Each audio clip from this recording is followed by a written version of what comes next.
नमस्कार दोस्तों, मैं विजय आपका एक बार फिर से स्वागत करता हूं अपने चैनल में। दोस्तों, आज की वीडियो में हम लोग जिक्र करेंगे हिंदी के इंपॉर्टेंट चैप्टर समास के बारे में, जो कि स्पेशली यहाँ पर 25 इंपॉर्टेंट क्वेश्चन को जिक्र करेंगे। इससे पहले मैंने समास से रिलेटेड पहला वीडियो अपलोड कर रखा था, उसमें टोटल डिफिनेशन को क्लियर किया हूँ।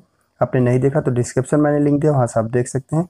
तो इस वीडियो हम इंपॉर्टेंट 25 क्वेश्चन को जिक्र करेंगे। प्लीज़ आप साथ में क्वेश्चन को सॉल्व करें और कमेंट सेक्शन में इस बात का जिक्र करेंगे इनमें से कितने क्वेश्चन आप जो है आसानी से सॉल्व कर सके।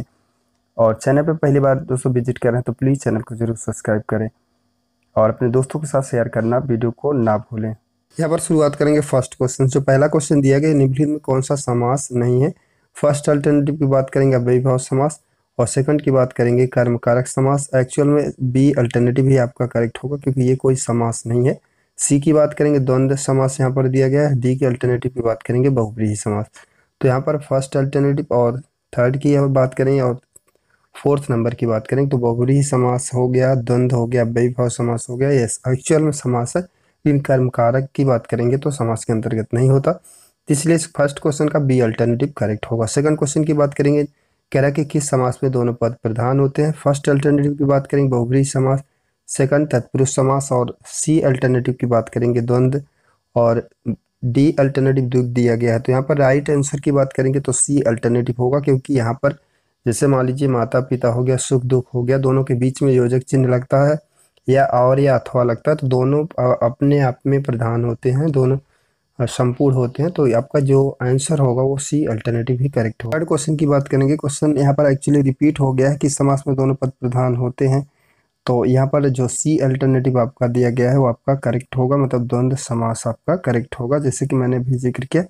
4 नंबर प्रश्न की बात करें, कह रहा है कि समास में प्रथम पद संख्यावाची तथा अंतिम पद जो है संज्ञा हो, वह क्या कहलाता है, मतलब किसके अंतर्गत आता है। तो यहाँ पर फर्स्ट अल्टरनेटिव द्वंद्व समास दिया है। सेकंड की बात करेंगे तत्पुरुष समास, और यहाँ पर सी अल्टरनेटिव की बात करेंगे द्विग, और यहाँ पर 4 की बात करेंगे अव्ययीभाव समास। जो करेक्ट आंसर होगा दोस्तों वो आपका सी अल्टरनेटिव होगा, क्योंकि नंबर्स जो होता है वो द्विग समास के अंतर्गत ही होता है।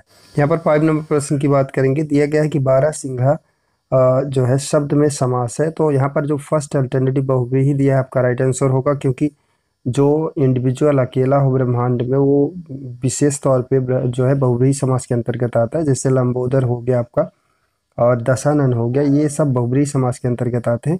प्रश्न नंबर 6 की बात करेंगे। कह रहा कि इनमें से कौन सा शब्द द्विग समास के अंतर्गत आएगा। तो नंबर्स की बात करेंगे दोस्तों, चतुर्भुज यहाँ पर जो डी अल्टरनेटिव में दिया गया है वही आपका राइट आंसर होगा। बाकी के जो वर्ड्स दिए गए हैं उसमें कोई भी नंबर्स का जो है जिक्र नहीं किया गया, इसलिए अल्टरनेटिव 4 ही आपका करेक्ट आंसर है। यहाँ पर 7 नंबर प्रश्न की बात करेंगे। दिया गया कि प्रतिदिन शब्द में समास है।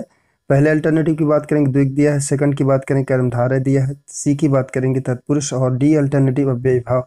जो राइट आंसर होगा दोस्तों वो डी अल्टरनेटिव होगा, क्योंकि मैंने बताया था आपको परिभाषा में हर, प्रति, यथा और ये सारे शब्द जिसके कोई भी वर्ड के आगे अगर जुड़ जाते हैं तो वो अव्ययीभाव समास के अंतर्गत आता है। 8 नंबर प्रश्न की बात करेंगे। जिस समस्त कह रहा है कि पदों में पहला पद संख्यावाची और उसमें समुदाय का बोध होता है, उसे क्या कहते हैं, किसके कैटेगरी के अंतर्गत रखा जाता है। तो फर्स्ट अल्टरनेटिव यहाँ पर द्विग दिया है, सेकंड की बात करेंगे द्वंद्व, और सी अल्टरनेटिव की बात करेंगे कर्मधारय, और डी अल्टरनेटिव अव्ययीभाव। जो करेक्ट आंसर होगा नंबर्स द्विग समास के अंतर्गत ही प्रयोग किया जाता है, फर्स्ट आपका करेक्ट आंसर होगा। यहाँ पर 9 नंबर प्रश्न की बात करेंगे। दिया गया है कि इनमें से पहला पद विशेषण और दूसरा पद विशेष हो, वो कौन से समास के अंतर्गत आएगा। तो यहाँ पर बी अल्टरनेटिव कर्मधारय जो दिया गया आपका राइट आंसर होगा। 10 नंबर प्रश्न की बात करेंगे तो यहाँ पर दिया गया कि जिस समास में अर्थ की दृष्टि से यहाँ पर दिया गया उत्तर पद प्रधान और पूर्व पद जो है गौड़ हो, वहाँ पर कौन से समास के अंतर्गत होगा। तो यहाँ पर जो आपको दिया गया है अल्टरनेटिव की बात करेंगे डी अल्टरनेटिव तत्पुरुष आपका राइट आंसर होगा। 11 नंबर प्रश्न की बात करेंगे। यहाँ पर दिया है यथाशक्ति में कौन सा समास है। जैसे कि मैंने बोला कि किसी वर्ड के मतलब स्टार्टिंग में यथा, प्रति, हर ये शब्द जुड़ते हैं तो अव्ययीभाव के अंतर्गत होता है। तो यहाँ पर बी अल्टरनेटिव आपका करेक्ट आंसर होगा। 12 नंबर प्रश्न की बात करेंगे। यहाँ पर धनुर्बाण दिया गया कि मतलब कौन सा समास के अंतर्गत होगा। तो यहाँ पर जो है धनुष और बाण, मतलब दोनों को आप अलग अलग करेंगे तो ये द्वंद्व समास के अंतर्गत आएगा, मतलब डी अल्टरनेटिव आपका करेक्ट आंसर हो। यहाँ पर बात करेंगे हम 13 नंबर प्रश्न की। जो 13 नंबर का प्रश्न दिया है कि जय पराजय में कौन सा समास है। जैसे कि आप देख रहे हैं दोनों शब्द अलग अलग है और बीच में योजक चिन्ह यहाँ पर लगाया गया है। तो आपका जो अल्टरनेटिव दिया गया है, द्वंद्व समास दिया, कर्मधारय दिया गया है और द्विग दिया गया है, तत्पुरुष समास दिया गया। राइट आंसर की बात करेंगे तो आपका द्वंद्व ही आपका करेक्ट आंसर होगा। 14 नंबर प्रश्न की बात करेंगे, निर्भक्षी वर्ड दिया गया, इसमें जो है कौन सा समास के अंतर्गत जो है होगा। तो यहाँ पर जो आपका बी अल्टरनेटिव दिया गया है वो आपका करेक्ट आंसर होगा। तो परिभाषा आपको 100% आना चाहिए, तभी आप पूरी तरह से स्पष्ट कर सकते हैं। मैंने इससे पहले फर्स्ट पार्ट अपलोड कर रखा है जिसमें टोटल मैंने परिभाषा को जिक्र किया, आपने नहीं देखा तो डिस्क्रिप्शन मैंने लिंक दिया, वहाँ से आप देख सकते हैं। अब बात करेंगे 15 नंबर प्रश्न की। यहाँ पर जो 15 नंबर का प्रश्न दिया गया है, नीलांबर शब्द में जो समास की बात करेंगे कौन सा है। तत्पुरुष दिया है, कर्मधारय दिया है, बहुव्रीहि दिया है कि द्विग दिया है। जो राइट आंसर होगा दोस्तों वो आपका सी अल्टरनेटिव करेक्ट होगा। 16 नंबर प्रश्न की बात करेंगे, सप्तऋषि शब्द में जो समास की बात करेंगे तत्पुरुष दिया है, अव्ययभाव दिया है, द्विग दिया है और द्वंद्व दिया है। जो राइट आंसर होगा वो आपका द्विग होगा, क्योंकि यहाँ पर नंबर्स का जो है जिक्र किया गया है। यहाँ पर 17 नंबर प्रश्न की बात करेंगे, दिया गया हानि लाभ में कौन सा समास है। तो दोनों चीज़ अलग अलग है दोस्तों, आपको पता होना चाहिए कि ये जो है आपका द्वंद्व किस अंतर्गत आएगा। जैसे कि विकल्प में द्विग दिया है, तत्पुरुष समास दिया, बहुव्रीहि दिया है, लेकिन द्वंद्व का जिक्र नहीं किया है, तो इसलिए आपका अल्टरनेटिव डी होगा, इनमें से कोई नहीं।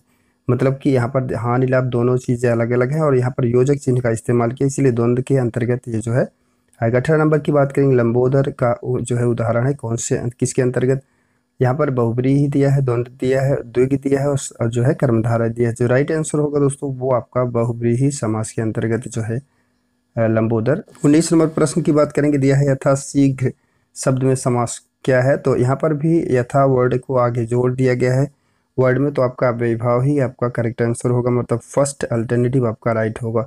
20 नंबर प्रश्न की बात करेंगे, यहाँ पर चौराहा शब्द में कौन सा समास है। जैसे कि यहाँ पर नंबर्स का प्रयोग किया गया है, तो बहुव्रीहि, द्वंद्व दिया है, द्विग दिया है, तत्पुरुष दिया है, तो जो राइट आंसर होगा आपका सी अल्टरनेटिव ही करेक्ट होगा। यहाँ पर बात करेंगे 21 नंबर प्रश्न की, दिया गया समास का शाब्दिक अर्थ क्या होता है। जैसे कि परिभाषा मैंने आपको बताया था, संक्षेप आपका करेक्ट आंसर होगा।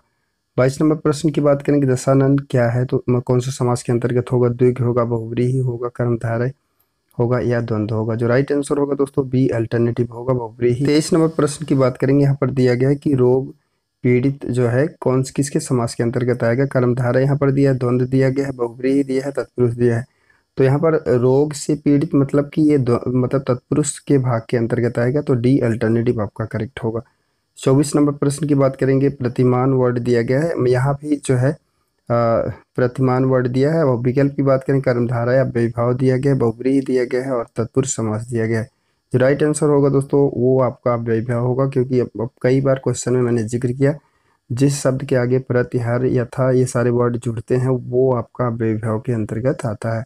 तो यहाँ पर भी अल्टरनेटिव ही आपका करेक्ट होगा। 25 और लास्ट नंबर के क्वेश्चन को हम जिक्र करेंगे। यहाँ पर त्रिनेत्र दिया है दोस्तों, ध्यान से समझें कि त्रिनेत्र में पहला विकल्प तत्पुरुष दिया गया है, दूसरे की बात करें बहुव्रीहि, तीसरा द्विग और चौथे की बात करें कर्मधारय। जो करेक्ट आंसर होगा वो आपका यहाँ पर सी अल्टरनेटिव होगा, मतलब त्रिनेत्र में जो वर्ड का इस्तेमाल किया गया है वो ये संख्या का इस्तेमाल किया गया है, इसीलिए द्विग होगा। लेकिन ध्यान देंगे अगर वर्ड यहाँ पर त्रिलोचन दे देगा तो यहाँ पर भी नंबर का प्रयोग किया गया, लेकिन द्विग के कैटेगरी में नहीं आएगा, ये बहुव्रीहि समास के अंतर्गत आएगा।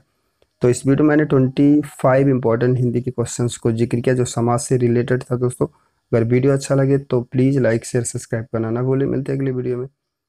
Thank you for watching this.